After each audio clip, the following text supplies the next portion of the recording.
5 hari telah berlalu sejak pemakaman Pangeran Hadiri. Saat itu Adipati Hadiwijoyo dan rombongannya masih berada di dalam Kalinyamatan. Ibu Suri dan Ratu Pajang masih berkenan menemani putrinya, Ratu Kalinyamat yang sedang berduka. "Kita pulang ke kota raja 2 hari lagi, Ajeng," kata Ibu Suri pada Ratu Mas Cempoko yang masih dipanggil dengan nama panggilan kesayangannya. "Baik, Kanjeng Ibu," kata Ratu Pajang. Dan ia pun segera memberitahukan rencana ibundanya kepada suaminya. "Tidak apa-apa, Ratu," kata Adipati Hadiwijoyo. "Terserah pada Kanjeng Ibu, kapan Kanjeng Ibu akan pulang ke kota raja."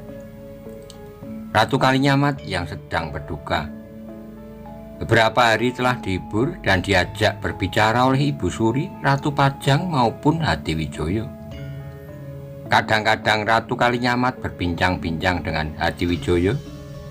Lalu sang ratu pun bercerita tentang penyerangan sekelompok orang berkuda yang memakai penutup wajah yang menyebabkan gugurnya Pangeran Hadiri.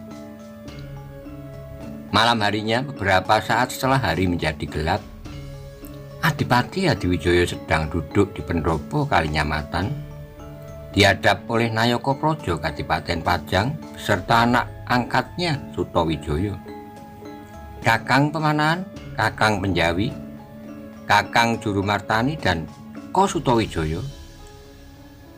Setelah terbunuhnya Pangeran Hadiri, sekarang situasi di Kesultanan Demak semakin tidak menentu. Tidak adanya sultan yang memerintah dapat mengakibatkan timbulnya kekacauan di seluruh daerah di dalam wilayah Kesultanan Demak, kata Adipati Hadiwijoyo. "Bagaimana pendapat kalian? Kemungkinan apa saja yang nanti bisa terjadi di Kesultanan Demak?" tanya sang Adipati. Pemanahan menggeser duduknya maju sejengkal. Setelah berpikir sejenak lalu dengan hati-hati ia pun berkata, "Kanjeng Adipati, setelah terbunuhnya Pangeran Hadiri, maka orang yang berhak menjadi Sultan Demak hanya tinggal 2 orang, yaitu Arya Penangsang dan Kanjeng Adipati sendiri. Penangsang pasti menginginkan ia menjadi seorang sultan. Terbukti Penangsang membunuh Pangeran Hadiri yang tidak mempunyai urusan apapun dengan Arya Penangsang," kata Pemanahan. "Kanjeng Adipati," kata Penjawi, "munculnya keris Kyai Setan Kober telah mengakibatkan jatuhnya beberapa korban jiwa. Cepat atau lambat, Kyai Setan Kober pasti akan bertamu ke Kadipaten Pajang." "Kanjeng Adipati." "Ya, Kakang Penjawi, tapi dengan adanya keris Kyai Carubuk, pemberian Kanjeng Sunan Kalijogo, aku pun sudah siap menghadapi keris Kyai Setan Kober. Meskipun Penangsang sendiri yang akan datang ke Pajang," kata Adipati Hadiwijoyo. "Ayahanda," kata Sutawijoyo, "apakah tidak mungkin kalau prajurit Pajang digerakkan menggempur Jipang?" "Jangan tergesa-gesa menyerang Jipang, Sutawijoyo. Kita belum tahu prajurit Demak dari berbagai kesatuan yang berjumlah puluhan ribu itu akan berpihak kemana," kata Adipati Hadiwijoyo. Lalu ia pun masih berkata lagi, "Ini penting bagimu, Sutawijoyo. Jangan bertindak tergesa-gesa. Kau harus mulai belajar menghitung dengan cermat. Kalau prajurit Demak berada di pihak Jipang, kita tidak akan menang, Sutawijoyo," kata sang Adipati. "Ya, Ayahanda," jawab Sutawijoyo. "Kanjeng Adipati," kata Jurumartani, "di antara kedua orang yang berhak menjadi sultan, yaitu Arya Penangsang dan Kanjeng Adipati sendiri, siapakah nantinya yang akan diangkat menjadi sultan selanjutnya?" "Aku tidak tahu, Kakang Jurumartani," jawab Adipati Hadiwijoyo. "Para sesepuh, para wali yang dekat dengan keluarga keraton pendapatnya saling berseberangan. Pendapat Kanjeng Sunan Kudus sudah tidak sejalan lagi dengan pendapat Kanjeng Sunan Kalijogo. Malam semakin larut, orang-orang yang berada di pendopo terdiam. Mereka sibuk dengan angan-angannya masing-masing. Bagaimanapun Kanjeng Sunan Kudus pasti akan membela muridnya. Sekaligus kemenakannya, Kanjeng Sunan Kudus pasti akan menginginkan Penangsang menjadi seorang sultan, kata Pemanahan dalam hati. Di pendopo angin berembus perlahan, nyalapi menggapai ke atas, tetapi tetap tak mampu menerangi seluruh pendopo. Malam semakin dalam, suasana pun semakin tenang. Hanya suara jengkrik yang terdengar terus-menerus tanpa henti. Adipati Hadiwijoyo yang sedang termenung menghitung langkah-langkah penangsang menjadi terkejut ketika di sela-sela suara jengkrik telah terdengar suara burung kedasih yang berbunyi beberapa kali. Burung kedasih? Itu suara burung kedasih. Kelihatannya Siwo Kebo Kanigoro mencariku, kata Adipati Hadiwijoyo dalam hati. Dalam keadaan seperti sekarang, Adipati Hadiwijoyo tidak perlu menyembunyikan pertemuannya dengan uwonya. Karena semua Nayaka Praja Kadipaten Pajang sudah mengenal uwonya Kebo Kanigoro. Kakang Kemanahan, Kakang Penjawi, Kakang Jurumertani dan Kosutowijoyo, kalian dengar suara burung kedasih itu? Tanya Adipati Hadiwijoyo. Ya, memang terdengar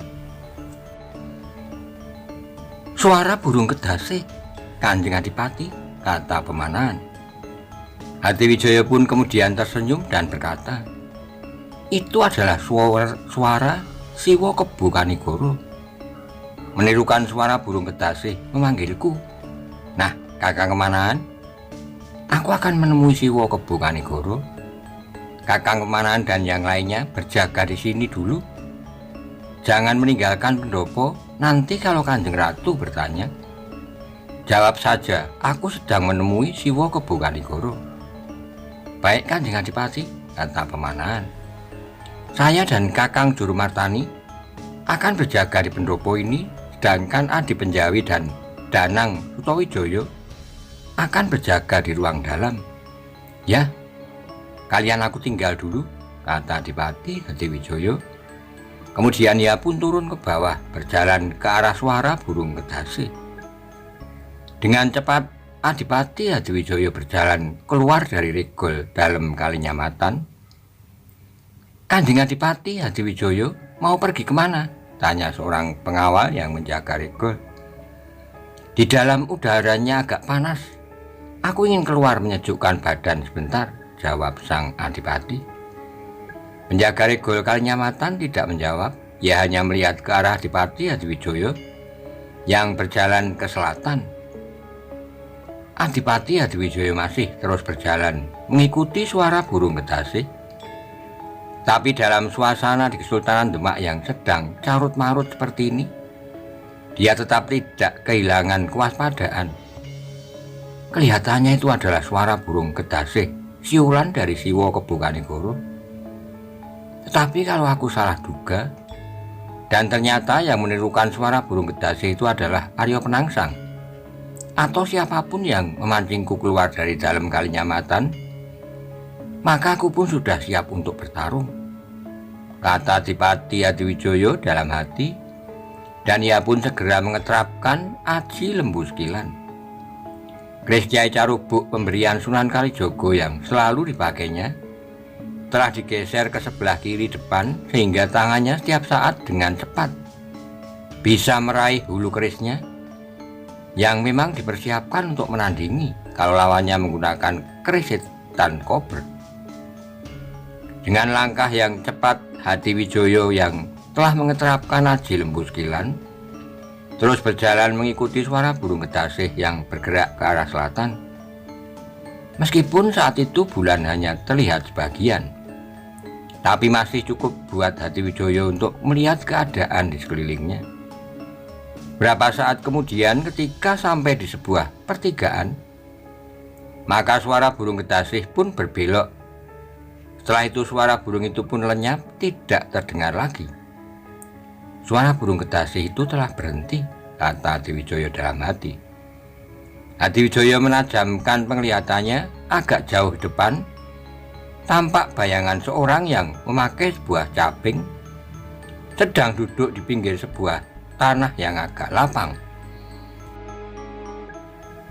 Dengan penuh kewaspadaan, Adipati Hadiwijaya berjalan maju ke depan. Semakin lama semakin dekat dengan orang bercaping itu. Bagus Hadiwijaya, ternyata kau tidak meninggalkan kewaspadaan. Sekarang lepaskanlah aji lembu sekilanmu itu, kata orang itu. Adipati Hadiwijaya menarik napas panjang. Ternyata orang yang bercaping itu adalah uwonya Kebu Kanigoro. Maka dengan perlahan-lahan dilepaskannya aji lembu sekilannya. Setelah mereka mendekat, maka Hadiwijaya segera mencium tangan uwonya Kebu Kanigoro. Duduklah Hadiwijaya, kata Kebu Kanigoro. Ya wo, sahut Hadiwijaya. Setelah itu ia pun segera duduk di atas batang pohon yang telah tumbang. Bagaimana kabar keluargamu di sini? Tanya wonya. Atas pengestu Siwa, semuanya baik. Kanjeng Ratu Pajang dan Sutawijaya ada di sini, wo, jawab Hadiwijaya. Kau masih lama berada di Kalinyamatan, Hadiwijaya? Tanya Kebu Kanigoro. Masih 2 hari lagi, wo. Saya tidak mengira kalau Siwa sampai menyusulku ke Kalinyamatan, jawab Hadiwijaya. Ya, aku telah mencarimu ke keraton dan ternyata kau belum pulang. Maka aku menyusulmu ke sini, kata Kebu Kanigoro. Ibu Suri menghendaki pulang ke kota raja 2 hari lagi, wo, kata Adipati Pajang. Bu Kanigoro mengangguk-anggukkan kepalanya, lalu ia pun berkata, beberapa hari yang lalu Wenang Wulan menemuiku di Pengging, membawa kabar kalau Pangeran Hadiri telah meninggal dunia, diserang oleh sekelompok orang berkuda yang tidak dikenal. Apa pendapatmu, Hadiwijaya? Mereka para prajurit Jipang, wo, kata Hadiwijaya. Tepat, aku pun juga menduga demikian. Tapi dari mana kau mengetahui kalau yang membunuh Pangeran Hadiri adalah prajurit Jipang? Tanya wonya. Hadiwijaya pun kemudian menjawab, Kakang Mbok Ratu Kalinyamat yang kemarin bercerita, wo. Kakang Mas Pangeran Hadiri terbunuh oleh pemimpin prajurit Jipang yang bernama Nderpati dengan menggunakan keris Kiai Setan Kober. Padahal keris itu baru saja dikembalikan kepada Kanjeng Sunan Kudus. Dan saat ini keadaan Kakang Mbok Ratu Kalinyamat sedang terguncang, wo. Kakang Mbok Ratu sering terlihat menyendiri. Ya, Ratu Kalinyamat pasti dendam sekali terhadap Aryo Penangsang yang telah membunuh kakaknya Sunan Prawoto dan membunuh suaminya Pangeran Hadiri, kata wonya. Ya wo, sahut Hadiwijaya. Hati-hatilah apabila kau berhadapan dengan Kanjeng Sunan Kudus. Hadiwijaya yang berada di belakang Penangsang, kata Kebu Kanigoro. Lalu wonya berkata lagi, juga berhati-hatilah, saat ini keris Kiai Setan Kober sedang mengincarmu. Ya wo, tapi kemarin dulu Kanjeng Sunan Kalijogo telah memberikan keris Kiai Carubuk padaku untuk menghadapi keris Kiai Setan Kober, kata Hadiwijaya. Bagus, keris Kiai Carubuk jangan sampai lepas dari tubuhmu. Nah Hadiwijaya, kedatanganku ke sini adalah untuk memberi pertimbangan. Apa yang sebaiknya yang akan kau lakukan dalam beberapa condro ke depan? Karena saat ini calon Sultan Demak hanya tinggal 2 orang, kau dan Penangsang, kata uwonya. Ya wo, sahut Hadiwijaya. Sekarang menurutmu apa yang sebaiknya akan kau perbuat sekarang, Hadiwijaya? Kata Kebu Kanigoro. Hadiwijaya terdiam sejenak, lalu ia pun menjawab, belum berpikir, wo. Baru saja tadi saya berbincang-bincang dengan Nayaka Praja Pajang, Kakang Pemanaan, Kakang Penjawi, dan Kakang Jurumartani tentang kemungkinan dan langkah-langkah apa yang akan saya lakukan.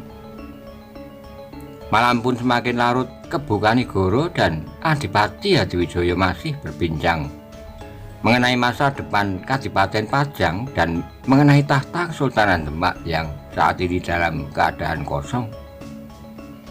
Angin pun bertiup perlahan, bulan yang hanya terlihat sebagian bersinar berpendar menyinari pepohonan, membentuk bayang-bayang seperti tangan-tangan hantu yang akan menerkam kedua laki-laki yang berdarah Pengging Witoradjo itu.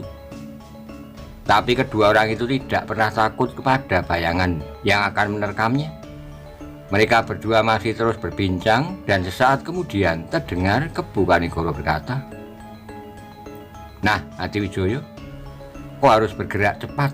Jangan sampai kau keduluan utusan penangsang yang datang ke Pajang, memberitahukan bahwa sekarang telah berdiri sebuah kesultanan baru, Kesultanan Jipang Panolan." Adipati Adiwijoyo menganggukkan kepalanya. Ia mendengarkan semua pertimbangan yang telah diberikan oleh uwonya. "Kalau saya mendirikan Kesultanan Pajang, penangsang pasti marah, wo. Lalu kira-kira apa yang akan dilakukannya nanti?" tanya Adipati Adiwijoyo. "Ya, penangsang pasti akan marah, tapi ya sudah kalah cepat, Adiwijoyo, dan apapun yang akan dilakukannya nanti, kau harus siap menghadapi, termasuk kalau ia membawa semua prajuritnya menyerang Kesultanan Pajang," kata uwonya. "Ya, wo, pasukan Sandi Pajang akan saya perkuat, wo," kata Adiwijoyo. "Bukan hanya pasukan Sandi saja, semua pasukan Kesultanan Pajang harus diperkuat," kata Kebu Kanigoro. Lalu ia pun melanjutkan pertimbangannya. "Dari semua orang di lingkungan keraton, yang paling berperan penting saat ini adalah Ratu Kalinyamat. Karena ia adalah putri dari Sultan Trenggono dan ini adalah sebuah kesempatan. Karena Ratu Kalinyamat saat ini sedang dibalut dendam terhadap penangsang." "Betul, wo," jawab Adiwijoyo. "Selama Demak belum mempunyai seorang sultan, maka perintah Ratu Kalinyamat akan selalu dipatuhi oleh semua tumenggung maupun prajurit yang ada di Demak," kata uwonya. "Ya, wo, memang benar. Perintah Kakang Mbok Ratu Kalinyamat saat ini memang selalu dipatuhi oleh semua rakyat Demak," kata Adipati Adiwijoyo. Lalu ia pun melanjutkan lagi, "Selain itu, saya berencana pergi ke Kadilangu menemui Kanjeng Sunan Kalijogo. Mohon doa dan restunya untuk mendirikan Kesultanan Pajang." "Bagus, Adiwijoyo. Kau tidak boleh melupakan gurumu," kata Kebu Kanigoro memuji kemenakannya. "Ya, wo, besok tiba di Kota Raja, saya akan segera menghadap Kanjeng Sunan Kalijogo," kata Adiwijoyo. Suasana menjadi hening, lalu Adiwijoyo pun melanjutkan pembicaraannya. "Tetapi, wo, pusaka sifat kandel yang ada di Pajang sekarang hanya cukup untuk sebuah kadipaten, wo, bukan sebuah Kesultanan Pajang yang besar. Perlahan-lahan, Adiwijoyo, nanti akan kita cari sebuah cara untuk memboyong semua pusaka yang saat ini masih berada di dalam panti pusaka Kesultanan Demak," kata Kebu Kanigoro. "Lalu apa yang sebaiknya akan saya lakukan tiba di Pajang?" tanya Adipati Pajang. "Secepatnya kau adakan pasiwakan, panggil semua bebau se-Kadipaten Pajang, lalu di hadapan mereka kau umumkan berdirinya Kesultanan Pajang," kata uwonya. Lalu ia pun menambahkan, "Setelah itu kau kirim beberapa orang utusan pemberitahuan ke semua daerah tentang berdirinya Kesultanan Pajang sebagai pengganti Kesultanan Demak yang telah berakhir." "Baik, wo," kata Adiwijoyo. "Daerah Bangwetan dan Bangkulon tidak usah kau beritahu dulu. Pelan-pelan nanti saja kalau persoalanmu dengan Aryo Penangsang sudah selesai," kata uwonya. "Yang paling mengkhawatirkan adalah nasib prajurit yang nanti diutus untuk memberitahukan berita itu ke Kadipaten Jipang," gumam Adiwijoyo. "Nanti aku saja yang akan pergi menghadap ke Aryo Penangsang di Jipang dengan berpakaian seorang prajurit Pajang," kata uwonya sambil tersenyum. "Si wo sendiri yang akan pergi ke Jipang?" tanya Adiwijoyo. Ya, terpaksa Adiwijaya. Semua Nayaka Praja Kadipaten Pajang wajahnya sudah banyak yang dikenal. Terpaksa aku sendiri yang akan pergi ke Jipang. Arya Penangsang dan Mataun kurang begitu mengenalku. Aku bisa sedikit menyamarkan wajahku, dan aku akan menghadap Arya Penangsang di dalam Kadipaten Jipang pada waktu hari sudah gelap, kata Kebu Kanigoro. Baik wo, kalau prajurit biasa memang kasihan. Ia bisa saja menerima akibat dari kemarahan Arya Penangsang, kata Adiwijaya. Ya, tetapi Adiwijaya, kalau kau secara berpihak mendirikan Kesultanan Pajang, sebaiknya jangan mengadakan acara pasewakan dulu, karena kita belum mengetahui tanggapan dari daerah-daerah yang dulunya berada di dalam kekuasaan Kesultanan Demak, kata Kebu Kanigoro. Ya wo, pasewakan bisa diadakan nanti saja, kalau keadaan sudah agak tenang, kata uwonya. Ya, nantinya kita harus mengetahui dulu tanggapan dari Ratu Kalinyamat, Patih Wonosalam, dan tanggapan para tumenggung yang memimpin kesatuan prajurit di Kesultanan Demak. Ya wo, kata sang adipati. Malam semakin larut, bintang-bintang pun masih berkelip di angkasa.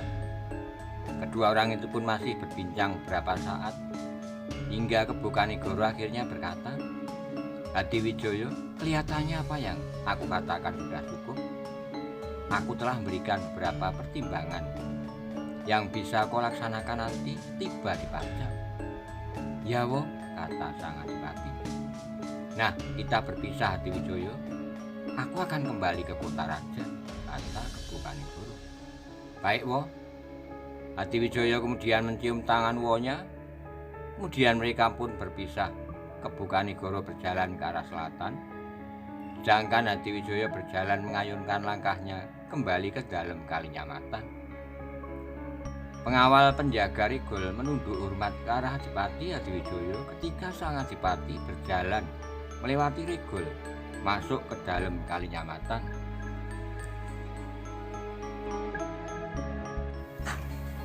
Pemanaan dan juru mertani yang sedang berada di pendopo segera berdiri menyongsong kedatangan Adipati Adiwijaya. Demikian juga Penjawi dan Sutawijaya yang juga telah berdiri, lalu berjalan keluar dari ruang dalam menuju ke pendopo. Bagaimana Kanjeng Adipati? Tanya pemanaan setelah semuanya duduk berkumpul. Ya, suara burung kedasi itu memang Siwa Kebu Kanigoro, kata Adipati Adiwijaya. Keempat orang itu pun terdiam menunggu kalimat dari sang adipati selanjutnya. Kakang pemanaan, Kakang Penjawi, Kakang juru mertani, dan Ko Sutawijaya, dengarkan, tadi Siwa Kebu Kanigoro memberi sebuah saran, sebuah langkah penting yang segera akan kita lakukan. Kita secara sepihak akan segera mendirikan sebuah kasultanan yang besar, Kasultanan Pajang. Lalu Adiwijaya kemudian bercerita tentang apa yang dialaminya dan didengarnya ketika bertemu dengan uwonya Kebu Kanigoro. Kanjeng Adipati, kata pemanaan. Ya, ada apa Kakang pemanaan? Kata Adipati Adiwijaya. Menurut Ki Kebu Kanigoro, setelah kita mengadakan pasewakan dan mengumumkan berdirinya Kasultanan Pajang, lalu kita mengirim utusan ke berbagai daerah, memberitahukan hasil pasewakan itu. Tetapi bagaimana kalau nanti para tumenggung tidak setuju dengan berdirinya Kesultanan Pajang yang didirikan sebagai penerus dari Kesultanan Demak yang sudah berakhir? Para tumenggung hanya taat pada Sultan Demak, tapi saat ini karena Sultan Demak belum ada, maka mereka hanya menunggu perintah dari Kakang Mbok Ratu Kalinyamat. Nah, nanti kalau perlu aku sendiri yang akan menghadap kepada Kakang Mbok Ratu Kalinyamat, kata sang adipati. Kanjeng Adipati, kata Penjawi, yang akan diutus untuk memberitahu ke Jipang tidak perlu Ki Kebu Kanigoro. Cukup salah satu dari Kakang Pemanahan ataukah saya sendiri? Jangan Kakang, biar saja yang diutus ke Jepang nanti adalah Siwa Kebukanigoro. Karena wajah Kakang Pemanahan ataupun Kakang Penjawi telah dikenal oleh penangsang atau Kipatih Mutaun. Pemanahan dan Penjawi terdiam saja mendengar perkataan Adipati Hadiwijaya. Mereka berdua hanya menganggukkan kepalanya saja. Nanti setelah sampai di kota raja, aku secepatnya akan menghadap Kanjeng Sunan Kalijogo, kata sang Adipati. Kanjeng Adipati, pada saat mendirikan Kesultanan Pajang, sebaiknya pelaksanaannya nanti menunggu selesainya hari berkabung dari Kanjeng Ratu Kalinyamat, kata Pemanahan. Baik Kakang, nah kita istirahat sekarang, nanti setelah tiba di Pajang, segera kita siapkan pasewakan yang diikuti oleh seluruh bebau Kadipaten Pajang. Baik Kanjeng Adipati, kata Pemanahan. Saat kemudian Adipati Hadiwijaya berdiri dan berjalan kembali ke kamarnya. Setelah itu di dalam kamarnya Adipati Hadiwijaya pun kembali bercerita kepada istrinya, Ratu Mas Dempoko, tentang pertemuannya dengan Uwonya Kebukanigoro dan rencananya mendirikan Kesultanan Pajang. Bagaimana pendapatmu mengenai pertimbangan yang diberikan oleh Siwa Kebukanigoro, Ratu? Tanya sang Adipati Hadiwijaya. Ya Kanjeng Adipati, semuanya terserah Kanjeng Adipati, jawab Ratu Pajang. Kau bantu saku mendirikan Kesultanan Pajang, Ratu, kata sang Adipati.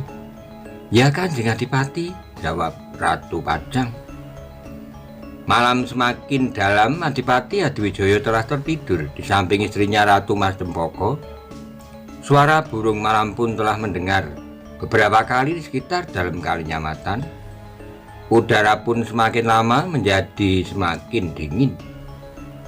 Ketika fajar menyingsing di Bangwetan, semua telah terbangun, termasuk ayam jantan dari Pengging yang telah menjadi seorang adipati di Pajang dan sekarang sedang mempunyai sebuah kegayuan untuk menjadi seorang sultan di Pajang.